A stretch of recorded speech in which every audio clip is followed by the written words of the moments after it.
Hello everyone, welcome to teaching Pathshala. मैं हूं आपकी एजुकेटर ज्योति। आज हम बात करने वाले हैं एग्रीकल्चर साइंटिस्ट रिक्रूटमेंट बोर्ड यानी एएसआरबी के द्वारा रिलीज किया गया एआरएस एग्जामिनेशन के बारे में, जिसको अगर आप क्वालिफाई कर लेते हैं तो आपको डिफरेंट आईसीएआर ऑर्गेनाइजेशन में जो है साइंटिस्ट की पोस्ट दी जाती है। अब इसको मतलब इस पोस्ट को अब एक तरीके से एलिजिबल होने के लिए बहुत सी चीजें हैं जिसका फुलफिल होना जरूरी है। मैंने अपनी लास्ट वीडियो में आईसीएआर नेट के बारे में बात किया था, तो इस वीडियो में मैं इसके बारे में बात नहीं करने वाली हूँ। अगर आप नेट देने में इंटरेस्टेड हैं तो आप पिछले वाली वीडियो देख सकते हैं। इस वीडियो में मैं एग्रीकल्चर रिसर्च सर्विस यानी एआरएस एग्जाम के बारे में बात करने वाली हूँ, जिसको क्लियर करने के बाद आपको साइंटिस्ट की पोजीशन मिल सकती है। तो चलिए इस वीडियो में हम इसी डिटेल के बारे में जानते हैं, और इसका एक basic detail already previous video में कवर किया जा चुका है। इस वीडियो में हम आगे की चीजों को हम देखेंगे, और अगर आप नेट का जानने में इंटरेस्टेड है, दैट इज आईसीएआर नेट के स्कोप के बारे में जानने में इंटरेस्टेड है, इसका डिटेल जानने में इंटरेस्टेड है, तो आप जो है इस वीडियो के लेफ्ट या राइट सेक्शन में देख लीजिएगा, वो वीडियो रेकमेंड हो रही होगी तो आप उसको क्लिक कर सकते हैं। That is mainly on I button. So let's proceed. Post का नाम होने वाला है साइंटिस्ट, और ये मेनली कृषि विभाग में होने वाला है। अगर आपने सुना हो तो अच्छी बात है, नहीं सुना हो तो जिस डिपार्टमेंट में या जिस ऑर्गेनाइजेशन में आप साइंटिस्ट की तरह पोस्ट किए जाएंगे वो रहने वाला है आईसीएआर। ठीक है, that is Indian council of agriculture research. और जो यहाँ पे एक तरीके से रिक्रूटमेंट बॉडी है वो रहने वाली है agriculture scientist recruitment board, that is ASRB के नाम से ये जाना जाता है। ठीक है, तो इनके द्वारा जो है फिलहाल में एक रिक्रूटमेंट रिलीज किया गया है, जिसमें कि लगभग 400 से भी ज्यादा जो है वैकेंसी रिलीज हुई है। बहुत सारी डिपार्टमेंट से जो है साइंटिस्ट की पोस्ट के लिए यहाँ पे रिक्रूटमेंट रिलीज किया गया है। बात करते हैं एज लिमिट की, तो आपकी जो एज है वो 21 साल से ज्यादा होनी चाहिए, लेकिन 32 साल से कम होनी चाहिए। लेकिन ऑफ कोर्स अगर इस एज के रिलैक्सेशन के बारे में अगर हम बात करते हैं तो 5 साल का रिलैक्सेशन मिल जाएगा एससी एसटी को, और 3 साल का रिलैक्सेशन मिल जाएगा ओबीसी को। और अगर आपने पीएचडी किया है, जो कि इस जॉब की डिमांड नहीं है फिलहाल में, लेकिन अगर आपने पीएचडी एडिशनल किया है तो इन सारे मतलब रिलैक्सेशन पे और 3 साल का आपको रिलैक्सेशन मिल जाएगा, डिपेंडिंग अपॉन द डिपार्टमेंट। ठीक है, और पीडब्ल्यूडी का भी वही होता है, जैसे जो नॉर्मल गवर्नमेंट का रूल है उसके अकॉर्डिंग जो है रिलैक्सेशन मिल जाएगा। बात करते हैं यहाँ पर एलिजिबिलिटी क्राइटेरिया का, तो अगर आपने मास्टर करके रखा है, यानी कि अगर आप पोस्ट ग्रेजुएट हैं रेस्पेक्टिव डिसिप्लिन में, जिस डिसिप्लिन के लिए आप अप्लाई करेंगे, तो आप जो है इस पोस्ट के लिए एलिजिबल कंसिडर किए जाएंगे। यानी आपके पास पोस्ट ग्रेजुएशन होना जरूरी है। अब पोस्ट ग्रेजुएशन किस डिपार्टमेंट में, वो डिपेंड करता है कि आप किस डिपार्टमेंट के लिए अप्लाई करने वाले हैं। मैं आपको बता दूं यहाँ पे टोटल 60 डिपार्टमेंट को यहाँ पे कंसिडर किया गया है। टोटल 60 डिपार्टमेंट्स यहाँ पे मेंशन किए गए हैं। इन 60 डिपार्टमेंट में से 55 डिपार्टमेंट के लिए ये साइंटिस्ट की पोस्ट रिलीज की गई है। तो आप समझ सकते हैं कि अलग अलग डिपार्टमेंट का जो है अलग अलग एलिजिबिलिटी क्राइटेरिया है। फ्रेशर्स अप्लाई कर सकते हैं, यहाँ पे किसी एक्सपीरियंस की कोई डिमांड नहीं की गई है। अब समझते हैं कि इसका सिलेक्शन प्रोसेस क्या होने वाला है। और मैं आपको पहले पे स्केल के बारे में बता दूं, तो इसका जो पे स्केल है वो 1,80,000 से भी ज्यादा का होने वाला है। अगर एक तरीके से आप कह सकते हो कि पे स्केल की बात करूं तो 57,000 से लेकर आपको 1,80,000 तक जो है यहाँ पे मंथली सैलरी मिल सकती है, बिकॉज ये पोजीशन जो है साइंटिस्ट की होने वाली है। तो क्योंकि ये पोजीशन साइंटिस्ट की है, तो आप समझ सकते हैं कि जो एक तरीके से सिलेक्शन क्राइटेरिया होगा वो भी कुछ मतलब आप कह सकते हो कि सिंपल नहीं होने वाला है। सिलेक्शन में क्या बोला गया है कि आपका एक प्री एग्जाम होगा। प्री एग्जाम जो है मेनली उसमें एमसीक्यू टाइप क्वेश्चन होंगे। प्री एग्जाम मतलब कि प्रीलिम्स एग्जामिनेशन टाइप का होगा, ये सीबीटी मोड में होगा। हर एक स्टेट का स्टूडेंट इसके लिए या हर एक स्टेट के कैंडिडेट्स इसके लिए फॉर्म भर सकते हैं, क्योंकि सारे ही स्टेट में जो है लगभग मैक्सिमम स्टेट मैंने देखा कि वहां पे सेंटर आपका मिल जाएगा आपको। ठीक है, तो सीबीटी एग्जाम होगा। इसको जब आप क्वालिफाई कर लेंगे तो आपका एक मेंस होगा। ये जो मेंस एग्जाम होगा ये एमसीक्यू टाइप नहीं होगा, ये डिस्क्रिप्टिव टाइप होगा। अब डिस्क्रिप्टिव टाइप का मतलब क्या होता है, हमने स्कूल में या कॉलेज में जिस तरीके के हम पैराग्राफ में आंसर लिखते थे ना क्वेश्चंस का, उसी टाइप का क्वेश्चन आपको मेंस में मिलेगा। मेंस जब आप क्वालिफाई कर जाएंगे तो फिर आपको इंटरव्यू के लिए बुलाया जाएगा। ओके, अब सीबीटी मोड में क्या क्वेश्चन रहेगा, किस सब्जेक्ट से रहेगा, उसके बारे में भी हम बात करेंगे। मेंस में कितने क्वेश्चन आएंगे उसके बारे में भी हम बात करेंगे। ठीक है, तो ये हमने सारे के सारे जो मेन फीचर्स थे इसके उसके बारे में हमने बात कर दिया। अब अगर मैं आपको पोस्ट के बारे में बताऊं तो इस पोस्ट को जो है जनरली ARS एग्जाम के नाम से जाना जाता है, ठीक है। और इस ARS एग्जाम को क्लियर करके आप ICAR में साइंटिस्ट की पोस्ट पे रिक्रूट किए जाते हैं। तो ये एक अच्छा मौका है अगर आपको परमानेंट जॉब की तलाश थी, अगर आप किसी सेंट्रल गवर्नमेंट के बॉडीज के साथ काम करना चाहते हैं तो एक बहुत अच्छा मौका रहने वाला है। अब चलिए समझते हैं कि कौन कौन से स्टूडेंट किस तरीके से एलिजिबल हैं, और साथ ही साथ इस पोस्ट से जुड़े सारे इंपॉर्टेंट लिंक आपको इसी वीडियो के डिस्क्रिप्शन बॉक्स में देखने को मिल जाएंगे। तो आप देख सकते हैं कि मैं इनकी ऑफिशियल वेबसाइट पे हूँ जो कि है asrb.org.in। अच्छा ध्यान दीजिएगा, इसका नोटिफिकेशन रिलीज हुआ है, एप्लीकेशन फॉर्म अभी भरना शुरू नहीं हुआ है। एप्लीकेशन फॉर्म अप्रैल से भरना शुरू किया जाएगा, लेकिन नोटिफिकेशन रिलीज कर दिया गया है। तो आपके पास एक अच्छा खासा टाइम मिलने वाला है अगर आप इस एग्जाम के लिए अपियर होंगे और समहाउ अगर आप इंटरेस्टेड होते हैं तो, क्योंकि जो इसका पहला स्टेज का एग्जाम होगा ना, CBT एग्जाम होगा, ये मेनली सितंबर 2025 में होगा। मेंस जो है ये होगा दिसंबर 2025 में। यानी आपके पास 6 महीने से भी ज्यादा का टाइम है, आप चाहें तो प्रिपेयर कर सकते हैं अगर आप रेस्पेक्टिव डिपार्टमेंट से बिलोंग करते हैं तो। और जब आप सिलेबस देखेंगे ना तो वो सिलेबस आपके दैट इज ग्रेजुएशन और पोस्ट ग्रेजुएशन के साथ काफी हद तक मैच होगा, ठीक है। तो आप देख सकते हैं मैं इनकी ऑफिशियल वेबसाइट पे हूँ, यहाँ पे मैं एग्जामिनेशन ऑप्शन पे आऊंगी, यहाँ पे नोटिफिकेशन पे मैं क्लिक करूंगी, ठीक है।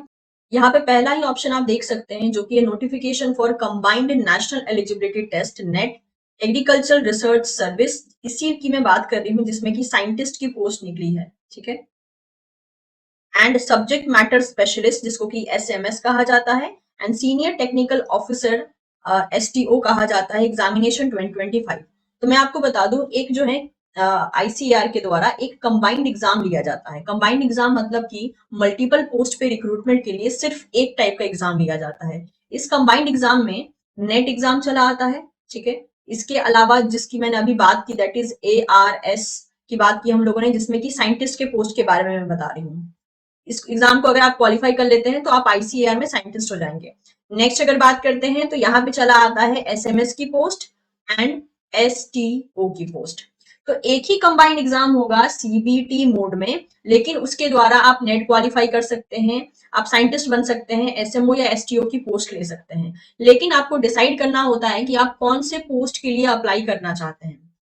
अब जैसे कि अभी इस वीडियो में तो मैं सिर्फ साइंटिस्ट पोस्ट के बारे में बता रही हूँ, लेकिन अगर आप में से कोई बच्चा इंटरेस्टेड है, कोई कैंडिडेट इंटरेस्टेड है कि नहीं हम नेट भी देने में इंटरेस्टेड है, हम SMS या STO की पोस्ट के लिए भी अप्लाई करने में इंटरेस्टेड है, तो आप बिल्कुल नेट के साथ आप इनमें से कोई भी और एग्जाम दे सकते हैं, और ARS के साथ भी SMO या STO का आप एग्जाम दे सकते हैं, ठीक है।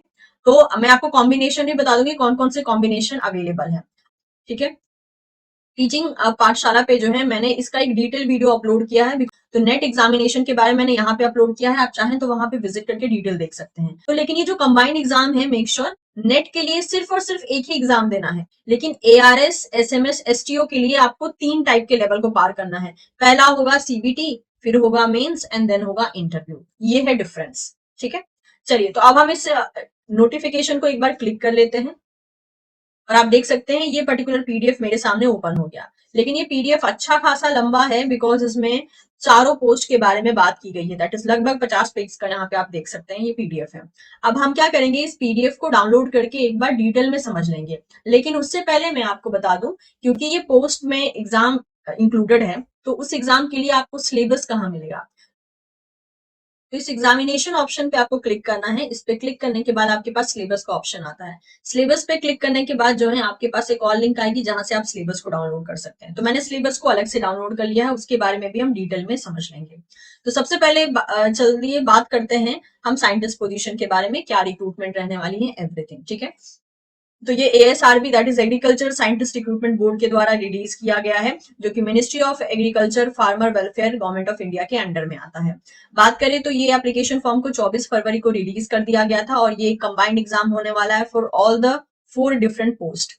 अब इंपॉर्टेंट डेट्स की बात कर लेते हैं, तो यहाँ पे जो है आप देख सकते हैं कि एप्लीकेशन फॉर्म 22 अप्रैल 2025 से शुरू होगा, 21 मई 2025 आखिरी डेट होगी।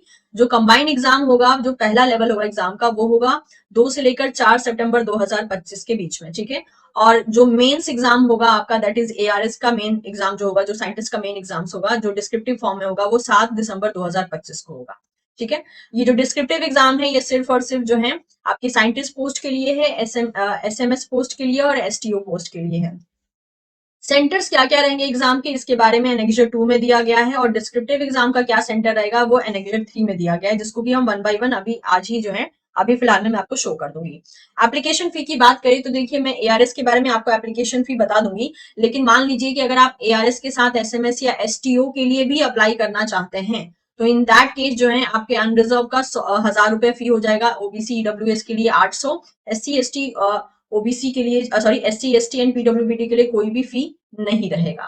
ठीक है, और अगर मान लीजिए आप नेट, जिसके बारे में इस वीडियो में कवर नहीं कर रही हूँ, बट नेट के लिए अप्लाई करना चाहते हैं, तो खाली नेट के लिए आपको 1000 लगेगा, और अनरिजर्व के लिए ईडब्ल्यूएस ओबीसी के लिए यहाँ पे 500 लगेगा, एससी एसटी के लिए दैट इज 250 लगेगा, इंक्लूडिंग पीडब्ल्यूबीडी वुमेन कैंडिडेट।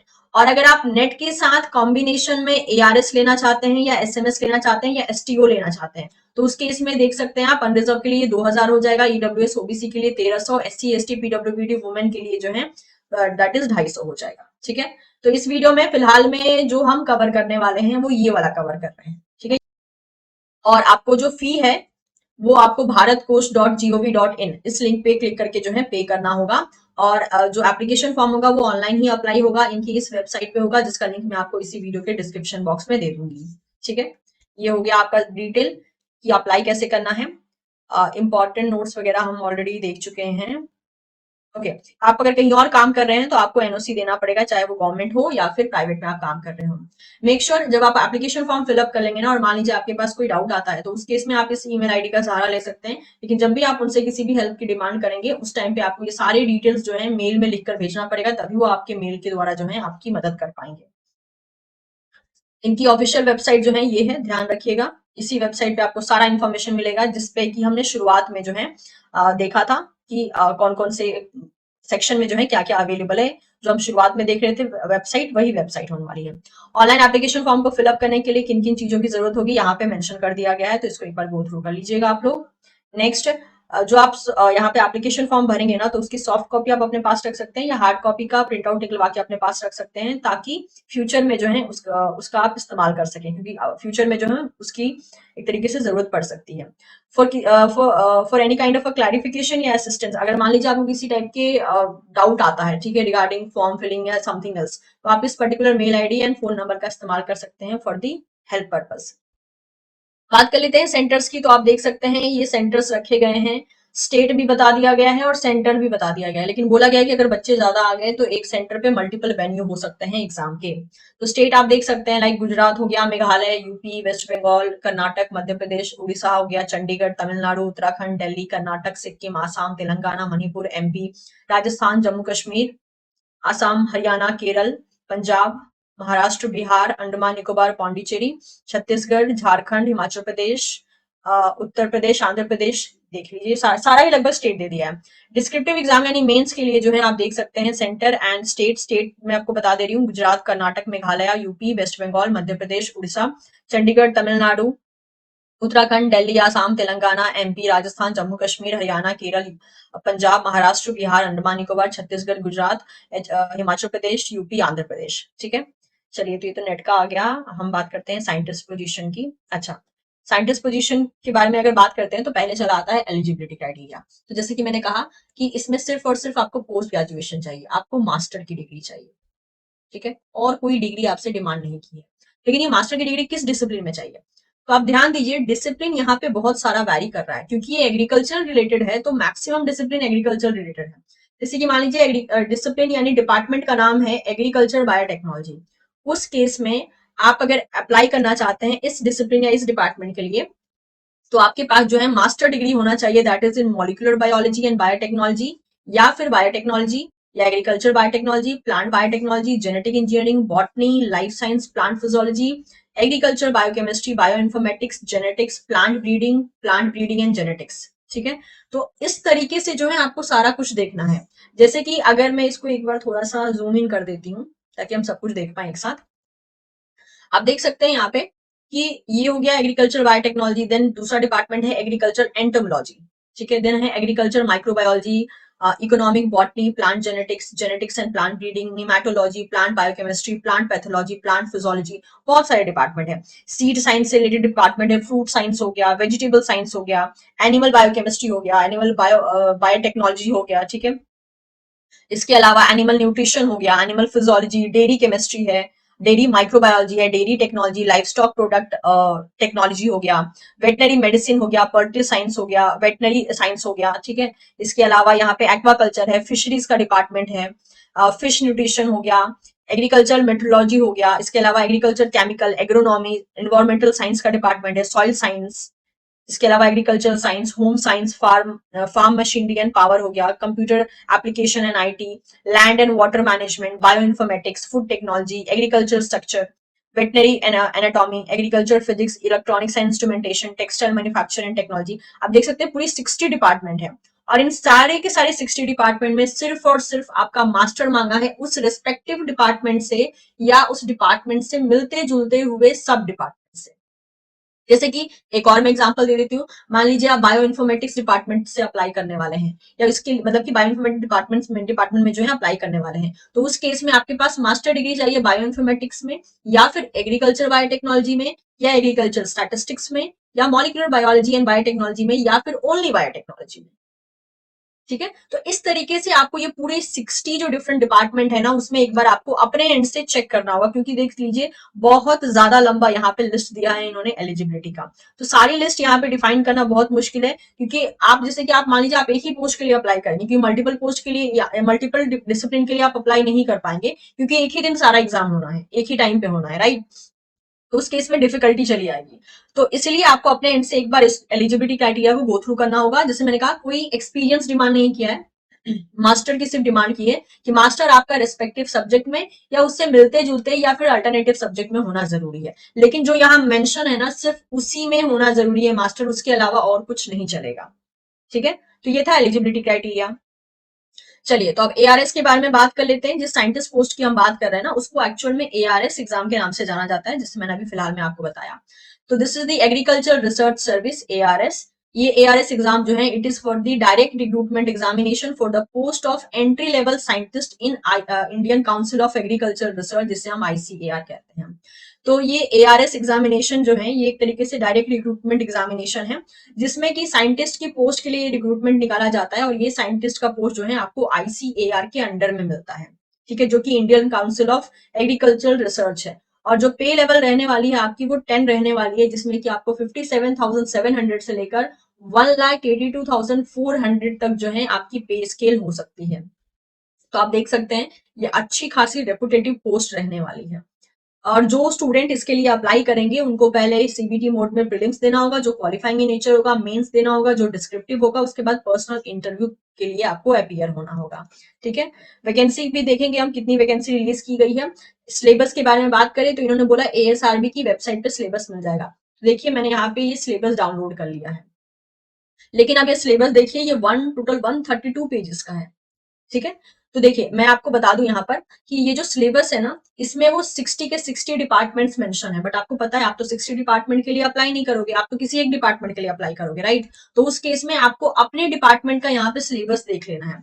जैसे मान लीजिए कि फॉर एग्जाम्पल रैंडमली हम एक ले लेते हैं यहाँ पर, ओके। जैसे कि मान लेते हैं फॉर एग्जाम्पल आप एग्रीकल्चर माइक्रोबायोलॉजी में अप्लाई करने वाले हैं, ठीक है, या फिर पहला वाला ही ले लेते हैं हम यहाँ पे, आप एग्रीकल्चर बायोटेक्नोलॉजी में अप्लाई करने वाले हैं। तो कौन कौन से सब्जेक्ट आपको तैयार करना होगा अपने एग्जाम के लिए?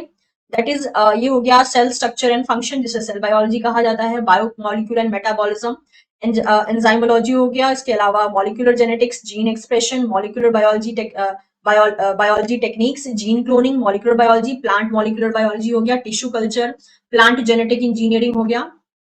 नेक्स्ट हो गया आपका मॉलिक्यूलर मार्कर एंड जीनोमिक्स। तो अगर आप किसी टाइप का स्टेट एलिजिबिलिटी टेस्ट देते हैं ना साइंस डिपार्टमेंट से, या नेट एग्जामिनेशन देते हैं, तो उस केस में आप देखिए सारा सिलेबस एग्जैक्ट मैच कर रहा है। इसी तरीके से देखिए डिफरेंट, फिर एग्रीकल्चर एंटोमोलॉजी का डिपार्टमेंट आ गया, उसके बाद जो है एग्रीकल्चर माइक्रोबायोलॉजी हो गया, economic botany and plant genetic resource हो गया, इसके अलावा जेनेटिक एंड प्लांट ब्रीडिंग हो गया। तो पूरे के पूरे जो 60 डिपार्टमेंट्स हमने देखे थे ना, सबका सिलेबस यहाँ मेंशन कर दिया गया। तो आप जिस डिपार्टमेंट से फॉर्म भरेंगे, उसी डिपार्टमेंट के सिलेबस को आपको प्रिपेयर करना है। और ये ये सिलेबस जैसे मैंने कहा आपके ग्रेजुएशन एंड पोस्ट ग्रेजुएशन से मोर देन 50% मैच खाएगा। अगर आपने स्पेसिफिक, जैसे मान लीजिए अगर आप एग्रीकल्चर बायोटेक्नोलॉजी के लिए अप्लाई कर रहे हैं और आपने बायोटेक्नोलॉजी में मास्टर करके रखा है, तो आपका ये जो सिलेबस है 50% से भी ज्यादा आपके बीएससी एमएससी के साथ मैच कर जाएगा। तो बस बाकी 50% ही आपको इन 6 महीने में तैयार करना होगा। ठीक है, ओके, तो ये हो गया आपका। तो ये हमने देख लिया कि सिलेबस क्या रहने वाला है। एएसआरबी की वेबसाइट से हम डायरेक्टली देख लिया। नेशनलिटी के मामले में यहाँ पे मेंशन कर दिया है, इंडिया, नेपाल, भूटान, तिब्बत, ये सबके बारे में मेंशन कर दिया गया है। एज लिमिट मैंने बता दिया, 21 साल से कम नहीं होना चाहिए, 32 साल से ज्यादा नहीं होना चाहिए। बाकी एज रिलैक्सेशन आप पढ़ लीजिएगा, ऑल्दो मैंने वीडियो के स्टार्टिंग में भी आपको बता दिया था। ठीक है, एजुकेशन क्वालिफिकेशन मास्टर डिग्री मांगा है आपसे या फिर इक्विवेलेंट डिग्री मांगा है, और उसके बारे में ऑलरेडी बता दिया गया है। फी के बारे में देख लीजिए, अनरिजर्व का यहाँ पे 1000 रहने वाला है, ओबीसी ईडब्ल्यूएस के लिए 800 और SC ST PWBD transgender and women के लिए कोई भी यहाँ पे फी नहीं रहने वाली है। चलिए अब एग्जाम पैटर्न के बारे में बात कर लेते हैं, किस तरीके से एग्जाम पैटर्न रहने वाला है। ये जो एग्जाम होगा, पहला होगा सीबीटी मोड में, जो क्वालिफाइंग इन नेचर होगा। 150 क्वेश्चन आएंगे, 150 मार्क्स के, हर एक क्वेश्चन 1 मार्क्स कैरी करेगा, यानी टोटल पेपर ही 150 का होगा और टाइम मिलेगा आपको 2 घंटे का। ठीक है, मेंस एग्जाम ऑब्वियसली ये जो है आपका सितंबर में होगा, उसके बाद जो है मेंस एग्जाम आपका दिसंबर में होगा 2025। ठीक है, ध्यान रखिएगा। मेंस एग्जाम डिस्क्रिप्टिव होगा, सिलेबस वही होगा जो आपको दिया गया है ऑलरेडी, या फिर अगर ये अलग से सिलेबस कुछ मेंशन करते हैं तो उसके बारे में अपनी वेबसाइट पे बता देंगे, बट जहां तक लग रहा है सिलेबस वही होने वाला है। नेक्स्ट बात करते हैं, तो इसमें टोटल मार्क्स 300 का होगा, टोटल आपको टाइम मिलेगा 3 आवर्स का। अच्छा, ये पहले वाले केस में सीबीटी मोड में जो है आपका 1/3 नेगेटिव होगा अगर आपने गलती की तो। पर्सनल इंटरव्यू आपके 45 मार्क्स का होगा। और ये जो क्वेश्चन होगा that is mainly CBT mode वाला जो क्वेश्चन होगा, जो प्रिलिमिनरी टेस्ट हम कह रहे हैं, प्रिलिमिनरी एग्जाम कह रहे हैं, ये इसका लैंग्वेज जो है बाइलिंगुअल होगा, यानी हिंदी इंग्लिश दोनों में ही आपको क्वेश्चन देखने को मिल जाएगा। पासिंग मार्क्स की बात कर लेते हैं। सीबीटी मोड में जो है अनरिजर्व को 45% मार्क्स लाना होगा, ओबीसी ईडब्ल्यूएस को 40%, एससी एसटी पीडब्ल्यूबीडी को जो है 35%, यानी कि आउट ऑफ 150 अनरिजर्व को 68 के करीब लाना होगा, ओबीसी ईडब्ल्यूएस को 60 एंड एससी एसटी पीडब्ल्यूडी के लिए 53 के करीब होगा। ठीक है, ये जो है क्वालिफाइंग मार्क्स है, मतलब इतना आप मार्क्स लाओगे तभी जो है सेकेंड राउंड के लिए जाओगे, जो कि यहाँ पे डिस्क्रिप्टिव या मेंस एग्जाम होने वाला है। अब अगर मेंस एग्जाम की बात करते हैं तो इसका पैटर्न वैरी कर रहा है। देखिए, मेंस एग्जाम में क्या बोला गया है, सिर्फ एक ही पेपर होगा, 300 मार्क्स का होगा, 3 घंटे आपको दिए जाएंगे, 25 क्वेश्चन आएंगे 5 मार्क्स के, जिसमें कि आपको 50 वर्ड्स में आंसर देना होगा। 10 क्वेश्चन आएंगे 10 मार्क्स के, जिसमें कि आंसर 100 वर्ड्स में देना होगा। 5 क्वेश्चन आएंगे 15 मार्क्स के, जिसमें कि आपको 150 वर्ड्स में आंसर देना होगा। ठीक है, जो स्टूडेंट्स मेंस को क्वालिफाई करेंगे उनका पर्सनल इंटरव्यू होगा। और जो मेंस एग्जामिनेशन होगा, वो वो क्वेश्चन पेपर आपका हिंदी या इंग्लिश किसी भी एक लैंग्वेज में हो सकता है, लेकिन वो लैंग्वेज कौन सा होगा उसके बारे में आपको एप्लीकेशन फॉर्म में ही मेंशन करना होगा। अगर आपने एप्लीकेशन फॉर्म में मेंशन किया कि मुझे मेंस एग्जाम इंग्लिश में देना है, तो आपको हर हाल में इंग्लिश में ही देना है। अगर आपने हिंदी में दे दिया तो आप जो है डिस्क्वालीफाई कर दिए जाओगे। और अगर आपने लिखा है कि मुझे मेंस का एग्जाम हिंदी में देना है, तो आपको एग्जाम हॉल में भी हिंदी में ही देना होगा। फिर लास्ट स्टेप रहेगा पर्सनल इंटरव्यू, उसके बाद उसमें क्वालिफाई हो जाने के बाद जो है आपका फाइनल रिक्रूटमेंट हो जाएगा। सिलेबस फॉर द एग्जामिनेशन जो है is also available on ASRB website. ठीक है, तो इसका जो सिलेबस है वो ऑब्वियसली एएसआरबी की वेबसाइट पे ही है, जैसे कि फिलहाल में आपको बताया गया था। ओके, देखिए इसमें केस क्या है कि इसमें जो आपका मतलब सिलेबस होता है ना, वो मेनली बीएससी और एमएससी दोनों को मिला के देखा जाता है। ओके, अब ये देख लीजिए वैकेंसी के बारे में। यहाँ पे कोड वाइज देखिए, सारे जैसे मैंने कहा 60 डिसिप्लिन है ना, तो टोटल 60 डिसिप्लिन के लिए यहाँ पे साइंटिस्ट की पोस्ट नहीं है। यहाँ पे साइंटिस्ट की पोस्ट सिर्फ और सिर्फ 55 डिसिप्लिन के लिए है। जैसे कि मैं देख पा रही हूँ कि जो पहला वाला डिसिप्लिन था वो एग्रीकल्चर बायोटेक्नोलॉजी, उसके लिए साइंटिस्ट की पोस्ट नहीं है। पोस्ट कोड 2 के लिए 3 4 5 6 7 8 9 10 आप देख सकते हैं कौन सा पोस्ट यहाँ नहीं है। पोस्ट कोड जो यहाँ पे नहीं है उसके लिए साइंटिस्ट की पोस्ट नहीं है। उसके बाद डिपार्टमेंटल वाइज देखिए वैकेंसी बताई गई है, फिर इसको और भी डिवाइड किया गया है कैटेगरी वाइज कि कौन सी कैटेगरी के लिए कितना वैकेंसी होने वाला है। तो ये आपके अपने प्रेफरेंस के लिए है कि एक बार देख लीजिएगा कितनी वैकेंसी कौन से डिपार्टमेंट से आ रखी है। टोटल जो वैकेंसी है यहाँ पर आप देख सकते हैं वो है 458। ठीक है, लगभग 450 से भी ज्यादा जो है यहाँ पर वैकेंसी रिलीज की गई है for the scientist post. Okay, ये आ गया सेक्शन सी। तो ये हमने देख लिया आपके एएस दैट इज एआरएस जो यहाँ पर एग्जाम होने वाला है mainly for the scientist position. ये एक तरीके से जॉब ही है, राइट। तो जॉब पोजीशन के लिए ही यहाँ पे एक तरीके से इसको रिलीज किया गया है, बट ये जो साइंटिस्ट की पोजीशन है ये आपको आईसीएआर के अंडर में दी जाती है। तो ये सारा का सारा डिटेल हमने कवर अप कर लिया है। उम्मीद करती हूँ जितने भी डाउट्स थे उसको मैंने यहाँ पे, वीडियो तो थोड़ी लंबी हो गई लेकिन जितने डाउट्स थे उतने मैंने इसको यहाँ पे जो है एक तरीके से कवर अप कर लिया होगा। अगर आपको इन्फॉर्मेशन पसंद आया हो तो आप चैनल को सब्सक्राइब कर सकते हैं, वीडियो को लाइक कर सकते हैं और इसे आप अपने दोस्तों के साथ भी शेयर कर सकते हैं। Thank you so much, will see you soon in the next session. इस पोस्ट से जुड़े सारे इंपॉर्टेंट लिंक आपको इसी वीडियो के डिस्क्रिप्शन बॉक्स में देखने को मिल जाएंगे। Thank you so much.